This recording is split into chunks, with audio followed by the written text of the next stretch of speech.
दिल्ली की राजनीति में आम आदमी पार्टी के लिए झटका काल चल रहा है। पहले केजरीवाल नीति दिल्ली राज्य सरकार को केंद्र से झटका लगा, उसके बाद अब दिल्ली नगर निगम मामले में भी आपको न्यायालय से कोई राहत नहीं मिली। वहीं बीजेपी बाजी मार गई। केजरीवाल डाल चलते हैं तो बीजेपी पात चलकर आपके सभी एजेंडे को ध्वस्त कर देती है। कोर्ट और संविधान के नाम पर राजनीति करने वाली आपको अब कोर्ट से भी झटका मिलने लगा है। अब भले ही दिल्ली में एमसीडी में आपकी सरकार हो, लेकिन उसके कामों पर बीजेपी पार्षदों की भी नजर रहेगी। कैसे, बताते हैं आपको इस रिपोर्ट में। दरअसल दिल्ली नगर निगम की स्थायी समिति में आम आदमी पार्टी और भारतीय जनता पार्टी के तीन सदस्य होंगे।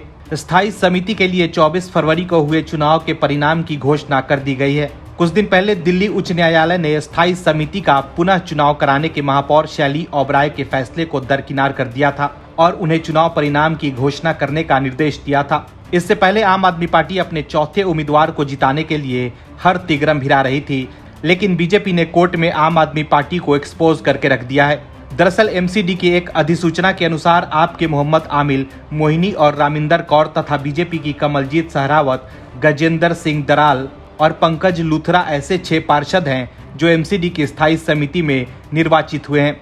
वैसे तो एमसीडी में आप सत्तारूढ़ दल है, लेकिन स्थायी समिति का चुनाव परिणाम निगम के कामकाज पर असर डाल सकता है, क्योंकि सारे कार्यकारी निर्णय समिति द्वारा लिए जाते हैं और समिति में अब दोनों दलों के सामान्य सदस्य हैं। स्थायी समिति के सदस्यों का चुनाव फिर से कराने संबंधी महापौर के निर्णय को बीजेपी पार्षदों ने हाई कोर्ट में चुनौती दी थी, जिस पर हाई कोर्ट ने बीजेपी के पार्षदों के पक्ष में निर्णय दिया था।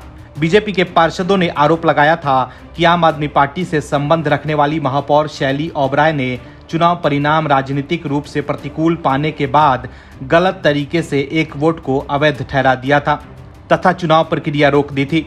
बता दें कि एमसीडी के सदन में 24 फरवरी को तब काफी हंगामा हो गया था जब बीजेपी और आप सदस्यों ने एक दूसरे के साथ धक्का मुक्की की थी। सदन में नारे लगाए जा रहे थे कि शैली ओबराय समिति के चुनाव में एक वोट को अवैध घोषित कर दिया था, जिसके बाद बीजेपी ने मेयर शैली ओबराय के फैसले को हाई कोर्ट में चुनौती दी थी, जहां बीजेपी की जीत हुई और केजरीवाल एंड कंपनी की करारी हार।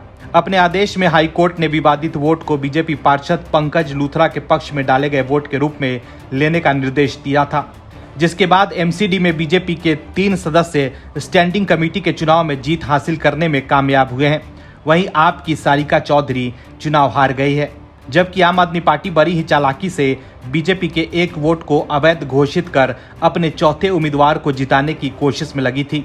लेकिन हाईकोर्ट ने आम आदमी पार्टी के मंसूबों पर पानी फेरते हुए बीजेपी के पक्ष में फैसला दिया। तो देखा आपने कैसे कोर्ट में आम आदमी पार्टी एक बार फिर एक्सपोज हो गई है। Bureau report, OMH news. और भी वीडियोस देखने के लिए चैनल को सब्सक्राइब करें और बेल आइकन को दबाएं।